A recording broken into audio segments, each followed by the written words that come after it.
সুন্দর, খুব ভালো জায়গা চিড়িয়াখানা বাংলাদেশে। কি কি দেখলেন? দেখলাম বাঘ, সিংহ, হরিণ, আরো অনেক কিছুই। আচ্ছা, মানে শিশুর বাবার কাছে জিজ্ঞেস করলে মূলত এখানে কি জন্য এসেছে, তারা যেমন উত্তর দিচ্ছে তার শিশু এবং তার মায়ের জন্য। তাহলে আপনি মূলত কার জন্য এখানে এসেছেন?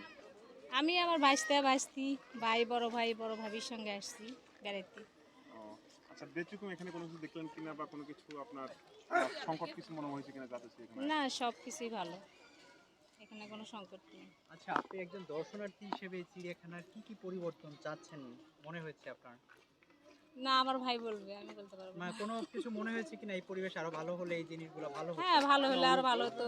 অনেক কিছুই নেই তো, অনেক কিছু নেই, কুমির নেই, তারপরে ওই কচ্ছপগুলো, ওগুলো ছোট ছোট, আরো অনেক কিছুই লাগবে এখানে। ছোটবেলায় কতটুকু বয়সে এসেছিলেন এই চিড়িয়াখানায়, এবং সেই সময় চিড়িয়াখানা এখনো চিড়িয়াখানা কেমন না, দেখছেন? আগে চিড়িয়াখানা অনেক সুন্দর ছিল, অনেক কিছু ছিল, এখন এদিনই কাছে মানে অনেক কিছুই নেই। আমি আরো 5 বছর আগে আসছিলাম, ও তখন অনেক ভালো ছিল।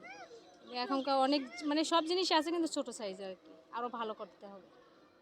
তুমি আসো।